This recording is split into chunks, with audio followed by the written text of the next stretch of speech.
Three, two, one, start. Hello and welcome to Endgame. This week we're talking about personal space and physical space while in VR. Your hosts this week are Poplapo and Blueberry 6. Great, thank you. Excellent job, Screaming Turtle. Thank you very much. Hello, welcome to Endgame. Endgame is a talk show about relating to topics about the future of humanity. And so tonight I am joined by Phuong Anh, Blueberry 6, who is a researcher studying VR interaction and VR interfaces. Can you tell us a little bit more about that and what your focus is? Sure. Hi everyone. Thanks for coming. I'm really glad to be here. So a little bit about myself. I'm a designer based in New York City, and right now, as part of my graduate thesis, I'm researching the connection between physical space and how our brain cognitively perceive this in the virtual world, and what could the connection be, especially when it comes to social interactions, where we're pretty much just interacting with what we see and not what we physically feel. Now, to get a little bit more detailed into that, you say that you're researching the cognitive effects that these spaces have on the way we socially interact. How are you conducting that research? I noticed that you're not in VR, so like if it's not a personal study, how are you doing this? So I do quite a lot of qualitative interviews. So like today here, I would like to hear everyone's opinion and their experiences of what they've been. I've been in full VR a few times, but it was just very hard to not be able to own your own headset to actually very immersive for an immersive experience. Yeah, There's and a lot bit of of a other barrier. right. And so a lot of other research comes from either research papers. The topic is still very new, and but more research are coming in, especially when it comes. Most interesting thing I've researched a lot of different types of applications. People are very interested in how VR can be applied for training or for physical therapy or um, uh, other uses, and even there's this very controversial use of VR as the ultimate empathy machine. But I think for me, the most evident um, use of VR right now, it's social VR. So I am sure you've been on VRChat. I don't know how long you've been, but the jump from when it started to right now, it's incredible. It's I think they have about 3 million um, users on the space. Is that across like multiple social VR platforms? Yeah, that's across devices. So like me, okay, or like not like a full VR gear, but anyone who has access to VRChat. Yeah, and it's the most popular platform as opposed to like say Facebook Spaces or Rec Room or Alton Space VR. So is your research focused on VRChat specifically, or social VR in general? VRChat specifically, because I think different than say Facebook Spaces, we don't really get to choose our own avatar in a way that VRChat allows us to do. So I think that especially this type of expression where you get to create your own identity can have a big effect on how we perceive ourselves and others. And it's particular to VRChat. Yeah. Right. By the way, if you can't hear very well, Phuong Anh's mic is kind of quiet, so you can scoot in if you need to. And please, this is a group discussion. So if you'd like to say something or make a comment or tell about your experiences in VRChat, you can just line up in the center. So I'm I'm curious about what your how rigorous is this research? Like, is this a methodology that you're going to write a paper about, or what is the I don't know, what does your output look like for this? Right. So I'm part of a program called Products of Design, and we're writing a book as of this moment, and it will be published in a few months. But it's a part research, part design project that I've been doing. So research involves a lot more kind of like one-on-ones, interviews, problem interviews, secondary research, and looking at simple, like making simple surveys. And then the big chunk of the work is actually designing based on the insights that I gather from the research. So Are you going to design a social space, or like an interface, or what is it that you'll design? Right. So the way the program lays out is we get to design for our own topic across different platforms. So designing a mobile app, or like an extended or a VR form of the topic, or physical 3D product, or a service, or a speculative object. So it's really expansive of where this topic can take. Yeah. Okay. All right. Well, that seems like a really cool project. Have you been working on it for a while? Yes, so I'm coming into the final months of this project. It's been about almost 9 months. Oh. Right. It goes through a lot of cycles of reiterating on insights and designs, and we get a lot of feedback from our professors and experts as well. So if it's okay, can we get into the details of those insights a little bit?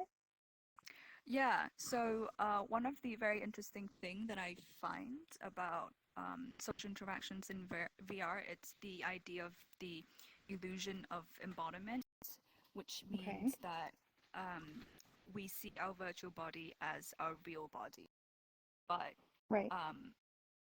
because it is not a perfect simulation, so you can definitely tell this is kind of like renderings and not physical, the real world, that we tend to not have boundaries for the other person's space in VR, but we feel very strongly of what other people would do to us. And this is, I think, particularly more prevalent for women who are in this type of platform, that to feel that a lot more. So there's been quite a few research that shows not just the attitude for women towards this kind of harassment, but also that we experience a lot more than men, and specifically. First of all, you got really quiet there at the end. Yeah, sorry. No. Is this better? Better. Yeah. That's good. Okay. Yeah. So just so I can kind of make sure I'm hearing you correctly. So you're looking at ideas about personal space, and when someone comes into VR, your hypothesis is that they have a strong identification with their own personal avatar, like they feel like it's their own personal space, but when they're interacting with other people, they don't perceive the other person's personal space as equivalent to their own. Yes. Okay. It's yeah. And that. So you're more likely than so, like in real life, you're not just gonna run up and like start head patting people. But in VR, that's a pretty common practice. Right. Yeah. And it's very interesting for me to find out that sort of harassment of a lot of different forms has been, they called it like a feature of online community, and it's very sad to see that's the prevalent that would preventing a lot of other people to come into virtual communities. Real quick, so I want to get to these guys that have some commentary. But real quick, take a quick poll. If you have ever been harassed in VRChat, either verbally or like physically, give me an emoji, thumbs up. If you've only encountered like kindness and never been harassed, thumbs down. Okay. Thumbs down. So, yeah, pretty common. Oh, okay. One person has never been treated with aggression in VRChat. That's good. Got one. How All dare right. you? Pika, Oh, sorry. Pika Petey. I've a few points. To the harassment part. Which, so I mean, you're talking about like harassment in forms of like just annoyance of the other person, or because like unlike real life, blocking that person from your life would be like, especially if they're like really following you around, you'd have to get like what was it? What's that form called? Restraining order. Restraining order. Yeah, you have to go through that process where, for me, if someone's harassing me, I just point at them, click on them, and boop, they're gone. Right. So, like, that's there. Yeah, so what's your kind of approach to like, is that, so you're looking at interaction design, and what we see is that harassment is very prevalent, and so we can block people if we want to, and they literally disappear from our existence. Notably, this doesn't stop the behavior, but isn't that sufficient? Isn't that enough? To just And if it happens enough to an individual, then no one sees them. They become a nuisance. They're labeled like by the system. They're labeled as a nuisance, and then no one sees them. Mm-hmm. They're shadow banned. Like that doesn't really exist in real life. Well, what are your thoughts about that particular model as a way to moderate social activity? About that particular tool? Yeah, I think it's actually very interesting. It's a very persistent kind of tool set for users to self-moderate their other people's behaviors on them. But I wonder if it is sufficient enough, or I guess it really depends on the community you're around, and also the people that you're seeing. But I imagine having pops up every single, like for a minute. There are like 10 pops up just because they kind of know who you are. Like say like, oh, you can't really control around the environment around you and their own behavior. So I'm not sure if that's the best way. Yeah.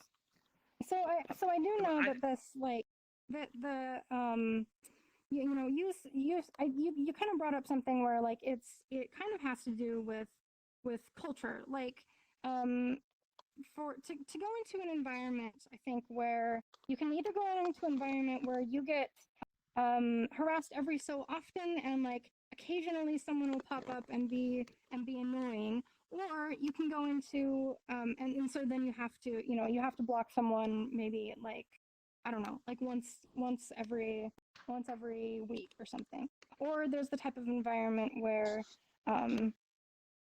you go in there and these people are coming at you maybe like every hour. Say it's December of 2015, and Mooners are just invading VRChat, and they are, wait, it was 2016. They're just invading them, and you literally can't go to any public instances without getting obscenities thrown at you everywhere.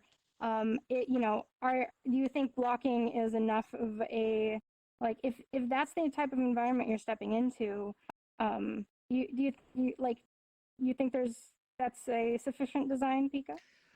Well, I really wanted to bring up the point that I think it's really not just like the harassment and cognitive behavior I was hoping the conversation would go more towards the height of the avatar actually plays a big role in how others perceive you and how hard it is to hold the conversation. If you're in a smaller avatar, a lot of people like wave you off like you're, like a little kid or something. If you're in a tall avatar, you can either be like really foreboding to a lot of people, just subconscious level. That's something I did notice, and that's worth. I think that's worth a discussion. Yeah. You may be right. There are a lot of people behind you, and you already brought up one topic. So you can go around to the back of the line again, though. Burning C, what do you got for us? Even though I'd love for him to continue what he was talking about with that stuff, I want to bring up the factor of socialization in general for people, for example, who have social anxiety and other stuff like that. When I first got this game, originally, in real life, I didn't really have that many friends. I never really knew how to communicate with people, and if I did get a friend, it only lasts for a little bit because of bullying, whatever. And either way, so much of that has changed because I've learned to be myself. I'm a kid with ADHD. It's life is much different for me than other people. I know everyone's like, oh, I have ADHD, yada yada. It's just like my doctor literally told me I'm like the poster kid for it. So I'm just like, oh, okay.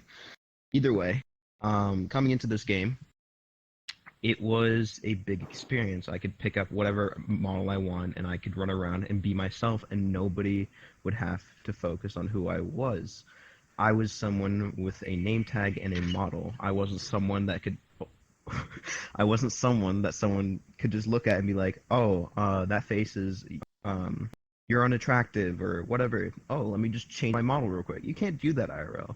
So having this sense of not being self-conscious and being able to be confident in yourself to go up and laugh with people and other stuff like that led to me making more friends on a virtual world than I ever had IRL.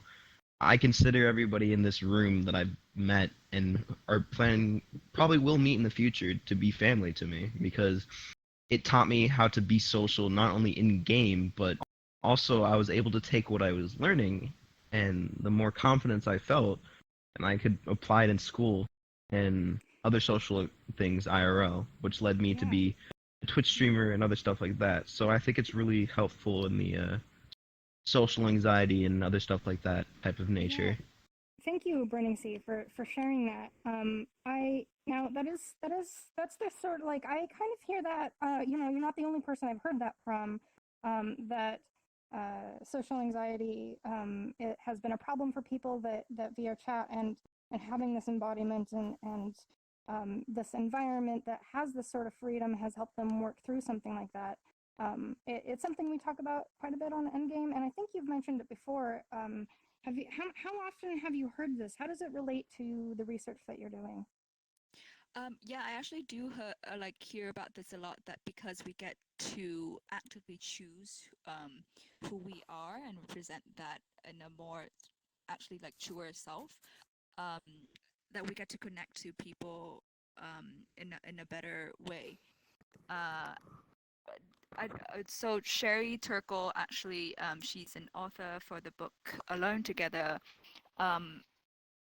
built a different narrative about us feeling comfortable. I say this in quotation marks. Okay. That we actually depend and prefer this type of life, or say so-called game. And I do actually disagree with her, because I think social VR allows you to live a different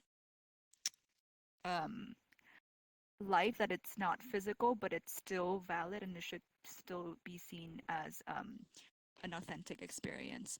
Was she saying that the interactions that you have in a virtual space aren't real? Yes. So she says that because it is a quote, like, safer and more rehearsed environment, like you can choose to block people if you don't like them, opt out of a room if you don't feel like you want to be here, change your avatar whenever you want, that it becomes kind of like touring identities. Okay. And that can changes how we perceive our physical reality, and push off what needs to be done in the physical, and spend more time in this world. That was like That's sort of like her. Yeah. we've talked about that too, about the differences. I think we had a topic somewhat recently about like whether it was the topic I did with Laozi recently, where like if we get the Matrix or if we get like a simulated digital reality, are we going to prefer that to the real world?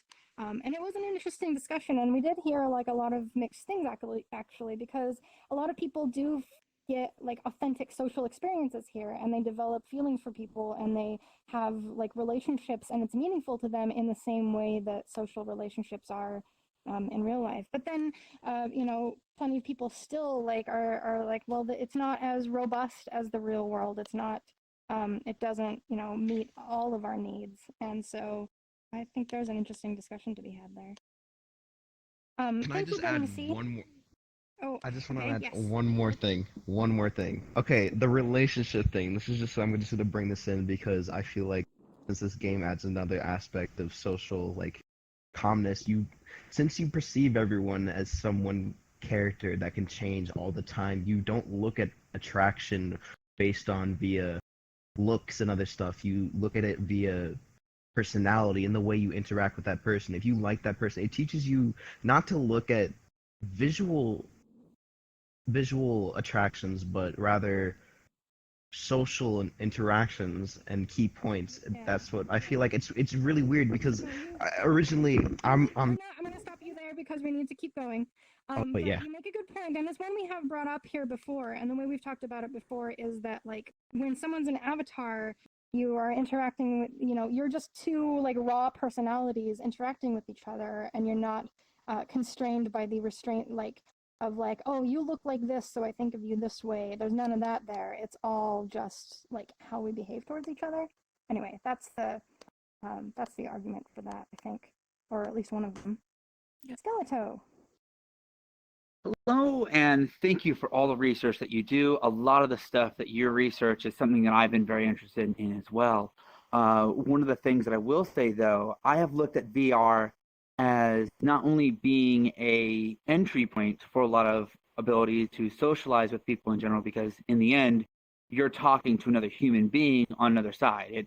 Whether or not they are a different race, gender, creed, color, whatever it may be, they're just another person. So it's almost become a vetting process to see not so much about the physicality of the person, but the personality of the person. I have met over 20 people now through VRChat in real life. I have gone over to places, met them, and we've had meetups and such. So it's become more of a springboard to see a in-game personality, what they would be like in real life, because VR allows you to be more genuine than you could be sometimes even in social interactions, because you have, like you said, a safe place, but at the same time, you're allowed to know, hey, you might be in the area. You might be somebody who I can see and interact with in reality and say, hey, I'm not a little dog anymore, but I'm willing to say hi to you and able to make a personal connection. So do you believe that VR is more or less something that can be a tool to help with social interaction rather than something that would keep people away from socializing? I think you bring up a very, very good point, and from a very kind of an honest point of view as well. And I never thought of. I've heard a lot of stories. So I talked to Surma, who also has a channel. He did like, the video of this kid is too innocent for VR. Yeah. Yes, I've seen that one. I love it. Yeah. Yeah. So he also said that it's the same thing that happens to him. That yeah, if you've talked to so-called avatars, in this world, but when you actually meet them in real life, you Hold back. feel like you already know them. Like the physical difference doesn't make a difference. That Exactly. because you know the personality. Yeah. So I think you bring up and you've identified a very a clear and valid point of this is actually a tool for socializing with each other better. Now, And it's yeah. I want to bring something up, if that's okay. Just kind of to springboard off of this, which is that we're talking a little bit about it this environment being a safe place for people to overcome their social anxiety and to interact with others. Although we're getting a pretty one-sided view of that. If you notice, most of the population of VRChat is male, and women not are they're relatively infrequent to find in VRChat. And I've seen discussions on Reddit that from women that basically they come in here and they say the environment isn't safe and the environment like it is hostile and it's not somewhere I want to hang out. And so they don't bother to maybe they do or don't bother to block anyone, but they don't want to have to block anybody. They just leave. And I think that's fairly common because there are women in VR spaces. Like alt space, I think has a really fairly significant presence and like gender diversity, and I think some other places do too. So can you talk a little bit about the one-sidedness of the social VR space kind of in general right now and what you've heard about that or learned about that? Yeah, so like you said that AltSpace and other social VR platforms seems more diverse because imagine Facebook Spaces, the user base jumped off of Facebook. So when you see VRChat, the user base, how it was designed, it's pretty much gamers coming in to this new environment and populated. So I think it carries through a lot of the culture and the demographic of the people that are on here. A recent statistic I read, though, is that women make up 44% of gamers, but they definitely don't make up 44% of the population here. Yeah. Right. And I think it brings back to the point earlier that there are certain online enduring culture of harassment that are from very small groups of people, but can affect and have a lot of emotional distress, put a lot of emotional distress on the received. And because this is easy to just, and it's actually, there are a lot of underreported sexual harassment on VR, that it's just easier to actually for the user to not use it anymore than to come back for this environment. Right. So I don't know. It seems to me like kind of an open question of like what to do about that sort of thing, because on one hand, it's like, well, if the user doesn't want to use the platform, they don't want to use the platform, and they can go do their own thing, and that's fine. But I'd like more girls to hang out with around here. So like, I don't know. It's kind of tough. I like, and who's in charge of the decision about I guess how to approach it? Like, is it the community's responsibility? Is it the people who make the app? Who does this problem belong to? Right. So I think there are a few levels that you can get to.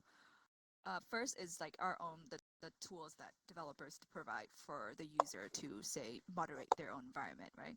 And then there is the community that we have here and our own sort of a community code of conduct that each space designated and hopefully carry through. And then there's a higher level of developers who probably should be more diverse in their makeup. So so a lot more women in there, or Oh, you got quieter again. Gender, people of different genders, to actually really bring in the voice of how this space is designed. And then actually a lot of research has shown that women actually want the state level, so like regulation and policies from the government to change and allow more repercussion for certain like these type of misconducts rather than just on like a company level. Who was the what poll is that? Who was the sample group for that? It was 600 VR users from another researcher called Laura, and she conducted that with the company called the Extended Mind. Okay. So yeah. And that, I mean, that kind of has I don't know, it kind of sounds like it would be a paradigm shift from how we approach VR. Because in real life, like, you can't go out and harass people and get up in their face and, like, do whatever you want with them without legal consequence. But it seems like so far, the legal domain is reserved specifically for physical interactions and not for virtual interactions. Yeah, and I think it should be changed. I think like regulations and laws and policies have a lot of catching up to how quickly all of the tech is developing. Ugh, And I don't know if they'll ever catch up. but I think I personally feel very positive about how things will change because I talked to a lot of people who have put forth their, these are the guidelines. So Renee Gittins, I was telling you, she's the CEO of Stumblecat, the game studio, and also she consulted for Rec Room to design their moderation tool, and have put forth her best practices in social VR platforms, designated specifically how each community and each tech company should design their spaces and the tools for each user. Is that part of what you're working toward too? Is this kind of understanding of what best practice is for this particular domain? Yes, specifically, I'm working on a service project that looks at reporting for potential victims, because again, because it's so easy to just block someone to leave the space, that people don't mind reporting, and even not like they don't want to call out to someone either, that this person just did this to me, please ban them, kind of thing. But on the other side, it's also very hard to actually follow up with those reports with the current designs of VRChat or other platforms, because they require evidence. So you need to explain, but give like visual details and so yeah. That doesn't seem like as much of a bottleneck to me, because you can, I mean, with like modern NVIDIA like cards and things like that, like you can hit a button and record the last 5 minutes of what happened on your screen. Obviously there's limitations, but like that seems like less of a bottleneck than the sheer manpower involved in handling those claims, right? Like that's got to be difficult. You've got to get people looking at these claims, processing them, and like managing them. That's expensive, isn't it? Yeah, and I think that's the biggest hurdle right now for community moderators of these platforms, to streamline their reporting process and how they would want to follow up with those kind of reports. Okay, well, thanks for indulging me on that topic. Let's go to our slate. Yeah, I just want to talk about my experience with like personal space and all that. Since I was in VR since late last year, so about 5-6 months I've been in it. I've been actually more seeing everybody as a separate person, and actually would go around people instead of going through them, or like even ask if they want head pats. And I do that because I have phantom touch or phantom sense, whoever uses what term. Yeah. But because of that, I am more respectful towards people, and because of that, some people who don't know about it or don't believe it just start like bugging me, start like throwing stuff at me, start like, and I'm not the type that likes to block people, but if I have to come to that, I will. So Like for me, I've dealt with a lot of people just like harassing me, even like with people like this touching me inappropriately. I tell them not to do that. So it's not like it's just females. Like definitely males get that as well. I'm curious as to how much you've heard of this type of thing, like where you get touched in VR and like you get like a phantom sensation, or depending on the person, it can be very visceral. Do you hear a lot about that? Yeah, so I think that's actually also very common. Goes back to the illusion of embodiment that we perceive, just like ones and zeros on a screen as our own body, and feels very viscerally when someone sort of enters your personal space or like touching you wherever that is. I think it's a very common phenomenon as well. And it can be fairly, I mean, it can be like real touch in real life, right? Very, very positive or very, very negative, depending on, I mean, luckily we can't like receive, physical violence, but I think there is definitely, some people will reach out and attempt to do psychological violence because they know that that's a thing, because they know that the embodiment, is occurring psychologically, and so they want to utilize that to cause harm. I mean, but like, okay, so this is why I think blocking sucks. Like, maybe it is the best tool we have, but like, it doesn't stop the problem from occurring in the first place. And it's not a punishment really. It's just like you remove the problem, but it doesn't like stop the, if someone reaches out and like is attempting to molest you, and so they make you feel like your personal space has been invaded, that's happened. Like, now you can remove them from the situation, but like, it happened. And if you want it to never ever happen, all you can do is just leave the community. And then people that are sensitive to this, people that want to maintain their perception of bodily autonomy and not get their personal space invaded, like, they're just not in our community because they are too sensitive for it. And I don't know. I think that sucks. I'd much rather be surrounded by sensitive people than people who are not sensitive and who are apathetic. And I don't know. Or I mean, a mix of both would be great if we could all find a way to coexist. I guess there's the personal space bubble thing.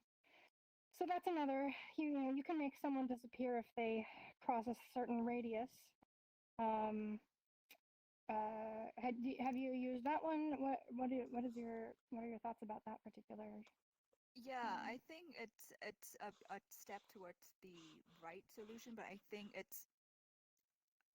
this it's a behavioral problem and not a symptoms. So like we can fix the symptoms, like, oh yeah, they're not going to be there, I'm not going to be there. But there's, unless there's change in the community and um, like say like branding of VRChat, that we want to build positive community and healthy community, that symptoms and those kind of people will always be here. It seems like it, but we can keep working toward it. And I think most people here are like thoughtful and kind, and I think that helps that general movement toward a positive community. Yeah. Woot. Hi. What's your thoughts? I was wondering if there's hope for like a better fixed menu. So there's the quick one that follows your hand in VR.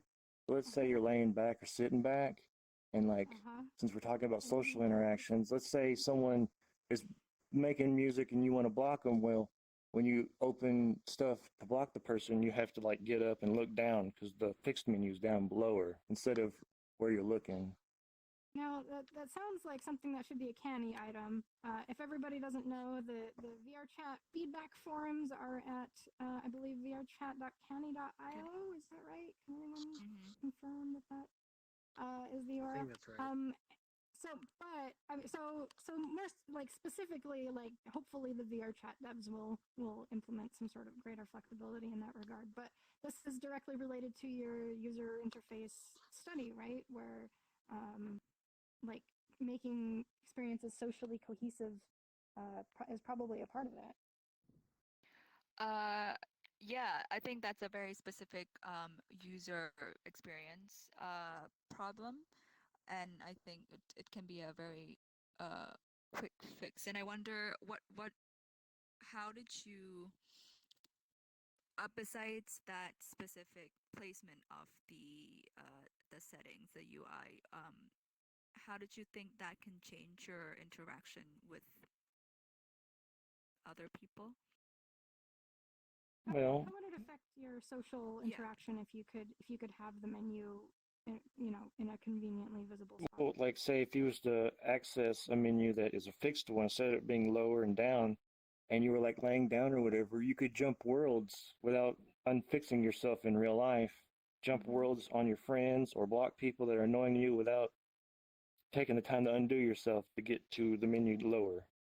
Right. Yeah, like as it is, you have to be, you know, you have to be standing, like you can't be laying down or anything. You have to be looking at a specific angle in order to block someone. So if someone comes up and is like, blah, blah, blah, blah, blah, they might target someone who's laying down specifically because they know Exactly. that they can't get to their menu quickly in order to block them. Right. So yeah, that makes a lot of sense. Right. Thanks. Okay, capitalist. Yeah, I just had a question. To what extent have you noticed a personality shift in an individual who puts on a VR headset? Because in my experience, like desktop users who have VR headset, they're two different people if they have it on and if they have it off. Yeah, for sure. So like as an example for me right now, I think I'm still in my own I'm using a desktop. So I'm still in my own physical body. I'm looking at a screen. So it is not fully VR, kind of like how people say, oh, 360, it's not real VR. Um which is true. But I think that brings up a very that reminded me of VRChat trust rank system, and I was going through how people were feeling about that as a way to, you know, make the community safer. It's actually prevents a lot of new user to actually enjoy the experience. Yeah. Now we've talked about the trust system, and I'm curious. Let's do another quick poll. Do you feel like the trust system, the safety system as it's currently implemented, has that made VR? If you've been around since, you know, before and after, has the safety system affected your personal experience of safety in VR? You know, has it created a more emotionally safe space to, or maybe not emotionally, but like, has it improved the user experience?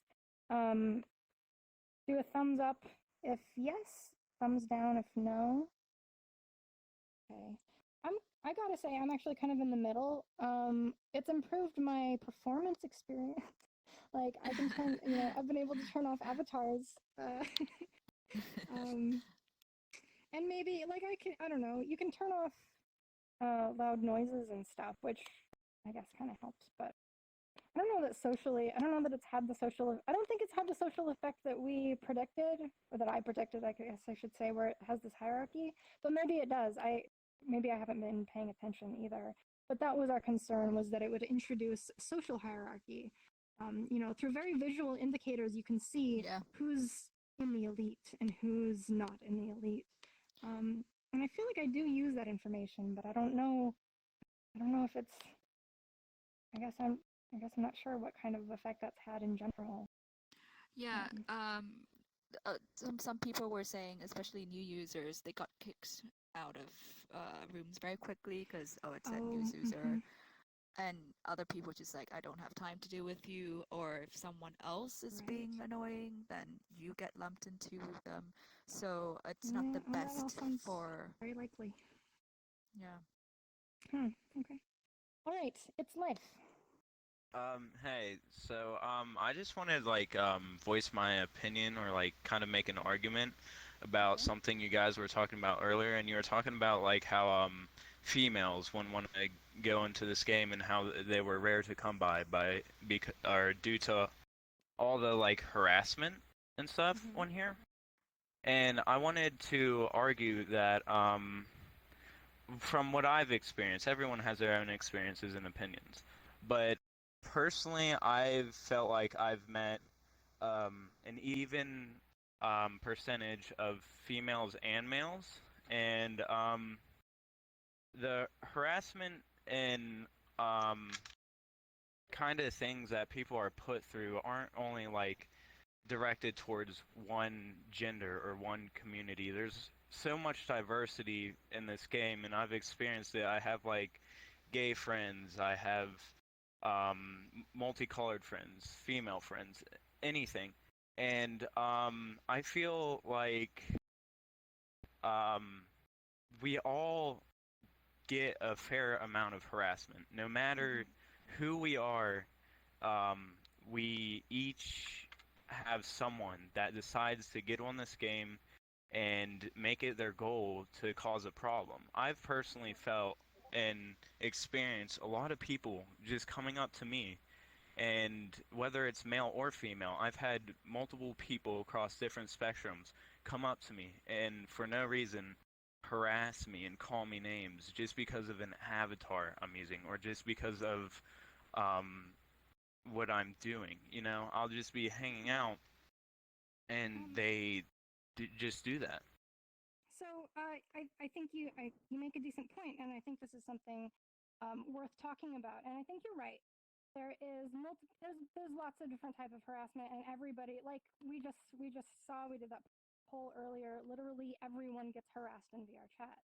I will say though, well, first of all, you really think there's a 50-50? Like there's just as many women as there are as men in VRChat? I really do. Every lobby I've joined, there's been a fair amount of men and women, and my friends list consists. Actual count. Like, if we did a count in this room, like, how many women are in this room? Thumbs up. If you're not a woman, thumbs down.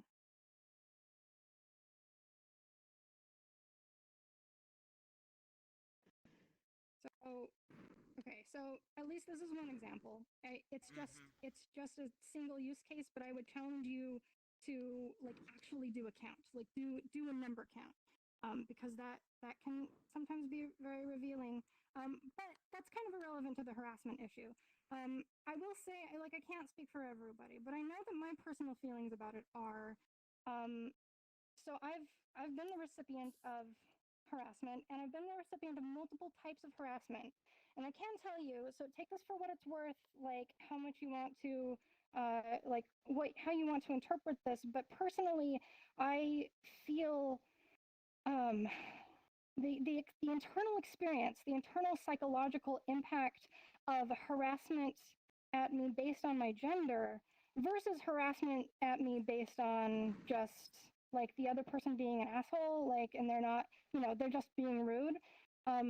To me, they're like night and day. I can handle her, like, and this is, I mean, it's sort of a weakness of mine. It's something I'd like to work on, but like, if someone's just generally harassing me, like, I can take it, like, whatever, like, I can just brush it off and everything. If someone is telling me that I'm inferior because of my gender, I am extremely sensitive to that. I know this about myself. I get very easily agitated. It fucks with me. It fucks me up. It's not the same thing as when someone just comes up and is just rude. It really is an entirely different kind of experience. And I know that as a weakness of mine, it's something I'd like to improve upon because I don't handle it well. I get agitated. I get anxious. I go into panic mode more than other types of behavior. And I don't think I'm the only one. And I don't think that that's an isolated, like, I don't think one experience is necessarily equal to another. And I think that it's very possible that if other women are like me and they are sensitive to that very specific vein of harassment, then they're going to experience this as well, where they might be willing to put up with a lot of the same type of harassment, but when it comes to certain identifying factors, it's just too painful. And so you don't even want to be around it. And so you just leave because it hurts so much more. I don't know why, but it does. Well, couldn't you a better comparison would be like a community to gender. Like not everyone's part of the same community, yet people still get harassment for being a part of that community, just like people get harassment for being a specific gender. Yeah, and the furry community, for example, everyone makes so many assumptions of this community, and nobody really looks into it, and they don't give anybody a chance, and they just decide to bash on them just for their own beliefs. I would agree that we should try to stop that from happening too. Like that shouldn't be that also shouldn't be going on. It's something that like is also can be personally damaging if you identify with a community and then you get harassed for that. It's very painful. So I mean, I agree that different types of harassment can be some are just as painful, some are not as painful, and to say that one compares to the other one equally, that doesn't work because you can't measure them in any way, and it's also not a defense. Like the people value what they value. If someone wants a safe environment and they come in here and they feel like it's not a safe environment, you can't tell them, oh, what's important to you is wrong. Like that's right. Like Yeah. Yeah. Anyway, I kind of got off on a tangent there. Do you have any input you'd like to say about that, Phuong Anh?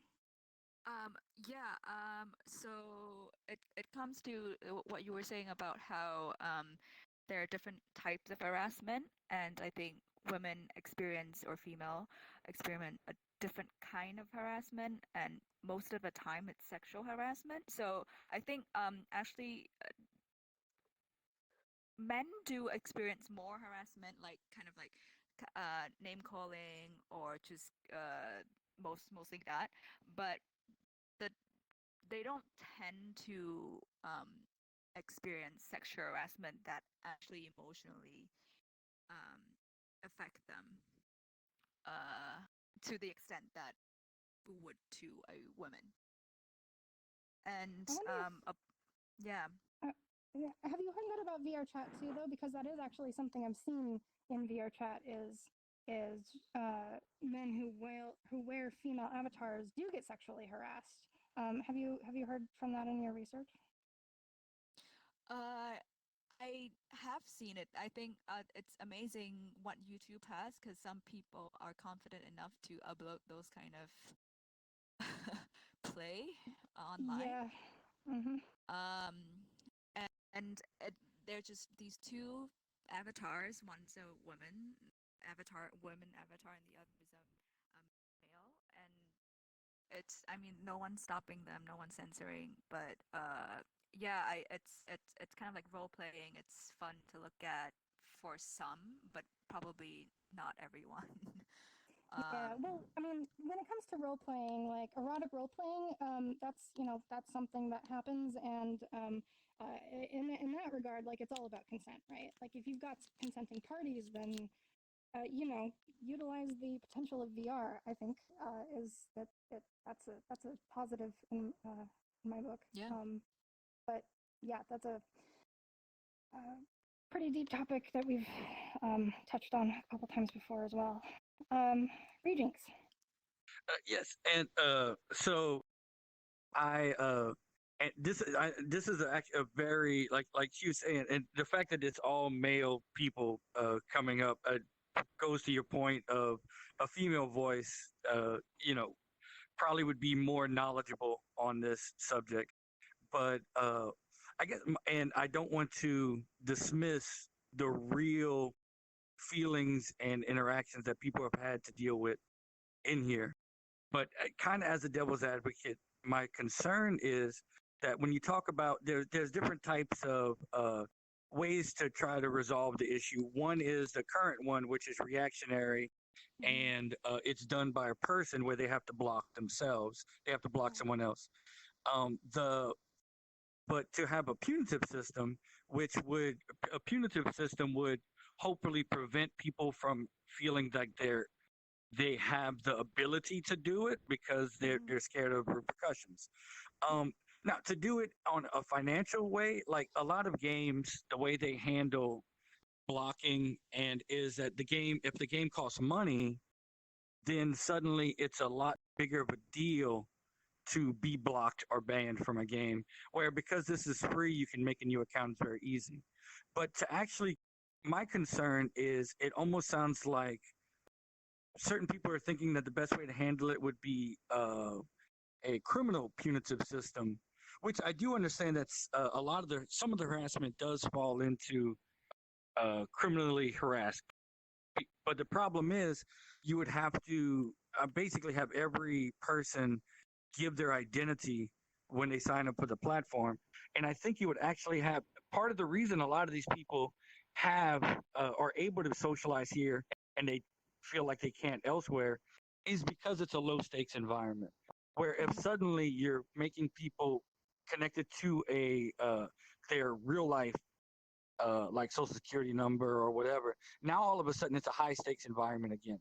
And again, most women and just like most men are good acting people. There is degenerates on both sides and people who take things too far. So like in VR, it's very easy to accidentally just fall on top of someone. Especially, I mean, the movement is so clunky. And I mean, some women may take offense to that, and all of a sudden, I'm being criminally, brought to jail because I accidentally ran. And again, that's not real harassment, but there is real harassment that happens. And I don't want to like downplay that. But my concern is that it'll have a chilling effect on the entire platform. I think you bring up a good point, and right. So like, is that a model of? Do you think that's a feasible model, like connecting real life identity to social VR, and then using real life rules in it? Is that feasible? Would that work? Wouldn't it have a would it have a like an effect of making people scatter and then not use the platform, or like what do you think that would do, or is that not looked at? Yeah, I think it's a very seems like a very smart way to control the behavior and make it more more serious if that do happens. But I do wonder if that takes away the freedom of being anonymous. I mean, of course, only the platform would know who you are, but I think the very appealing part about VRChat is you can be completely anonymous, and that allows you to act in a different way. There's also another way that some people have been wondering. It's a restorative justice model. So instead of punitive, where okay, you need to do kind of like community service or whatever, or financial or criminal punishment, then it is a way for if both parties, the harasser and the harassee, want to, the community leader or the moderator can facilitate that kind of resolution. Okay, so like arbitration kind of where like the two parties come to an agreement about like what would be a fair outcome from that conflict? Yeah, and that's one. Just again, a bit. I think it sounds good, but it's just hard for such a low stake environment where, well, I don't need to show up, or like, no, I don't want to like see my harasser again in the same environment I was being harassed. And if you, but I can see where that would fit in more. Like it wouldn't fit in here. I don't, the way VRChat is now, but it could potentially fit into a environment where your real life identity was tied in, or like it was just more grounded in identity and like a legal system of some kind. Yeah. Makes sense. And one thing to realize though is that a large percentage of community is actually minors, especially in the abusing community. That's abusing other people is minors. And that would, if it would have any type of legal ramifications. Basically, I think if you would try to tie it into real life, the entire platform would basically be rendered unusable. Like they'd have to, I mean, there'd be the first day there'd be 30, 40 laws broken in the first hour, and it would just fall apart very quickly. I mean, we're talking about multiple laws from multiple countries around the world. I mean, they're all different. So, I mean, there's no way you can enforce anything like this. You know, it's got to be some closed system if you want to enforce it. Sorry. Unless the metaverse had its own legal system. If the metaverse gets recognized as its own country, then we can have our own justice system and we can handle it however we want. Yeah. Can't buy for president. All right, vacuum cleaner. We'll finish up with you. All right. I personally think like a little bit of today's VRChat update is kind of like making VRChat a little bit of a downgrade because most of the stuff kind of happens when it comes like to the ranking system where it kind of changes people a little bit. Like, because back in the day where everyone is kind of like all like equal and whatnot, like anyone can be anyone, no like ranking whatnot. But I feel like the trust system kind of like destroys that purpose just a little bit, even though it kind of like gives you like full knowledge on who people are. Like you said, like if there's gonna be people that kind of like harass you when I come out of nowhere, they're often gonna be known as a visitor, because they might obviously just be coming out as like a random 12-year-old that just comes out just throwing shaders around at people, just being an asshole for the sake of being a prick. Just I don't know like the true reason because they thought it's funny, but what they don't know is the outcome. Because what they know, they're probably getting their asses beat by their mama. I don't really care, but that's just like the start. Like what I really think kind of gets. Yeah, go on. Oh, that makes sense. That makes a lot of sense to me, actually. Like, there are certain social consequences if you harass someone who's purple, but if you harass someone who's gray, then there won't be any consequences. It'll just whatever. Yeah, because like if there's like a small user making fun of like a bigger user, then that's also gonna be the outcome. Sure, it might be coming handy sometimes, but there's always gonna be that one outcome when it comes to the lower user. Even though most of the time when it comes to this area, it doesn't really matter who ranking system is. It matters people are kind, but another thing that kind of gets to me, even though it's not really gonna be VRChat this time, it's gonna be the people because there's sometimes not going to be lower users going to be making fun of the big users. Sometimes it might be the bigger users making fun of the little users. For example, like let's say there's going to be this trusted user, and then there's like a regular user that just wants to join like their club. It's like on the Discord or something like that. But then say no just because of their ranking system. So it's obviously sound that they're not really trusted. Because the thing I don't really get about the trust and ranking these days is how to get it. Because if you go to the like your VRChat home, there's like a little billboard that says something about trust users or whatnot. Mostly it's coming from like the safety settings that's been set for like specific people. Even though it's mostly about play hours, but as far as I know, like no one really knows how that's calculated. So like, and I think a couple people that have attended Endgame before have noticed that like they can spend a really long time in VRChat and their rank won't go up, and then it's like, well, why isn't my rank going up? And then this hierarchy thing. It's sort of an issue. Catapult, I saw you had a comment. The one thing I notice is the purple tag, the trusted user tag. It seems to be creators that get that, people that create avatars, that create worlds and all that. I've been in VRChat for 2 years. I'm not a creator, and I'm just a user. I don't get the trusted thing. Okay, so that's probably an element as well. And VRChat wants to, reward the people who contribute content, and so they think it's appropriate to make that part of the social hierarchy between users, which is arguable. Freeman? Yeah, just one last point. I mean, what? Yeah, sorry. What I realize is, all these, it just creates a divide. We don't need it because the thing is, how's VRChat gonna get more people? At the end of the day, you're still gonna get new users who are gonna be white. They're gonna be what's it, blue now? But new users. It just makes no sense, really, because like people are gonna think, oh, they're gonna be lower, so you don't want to hang around with those guys. It's just right, yeah. It's an unnecessary divide. I do 100% agree with the fact that now you can like block, shaders and stuff. Yeah, that's pretty much like the best thing they put in. But to create the divide, there's no need for it, because how did we grow in the first place? Well, thank you. That's Thank it. you for your comments, Freeman and Vacuum Cleaner. I think we got to finish up. We got a little bit off topic, but I think it is related to because of the social hierarchy means that the lower ranked users are more likely to get harassment as well. And so what, designs are going to be put in place to mitigate that. Before we close out, is there anything else you'd like to say? Closing comments?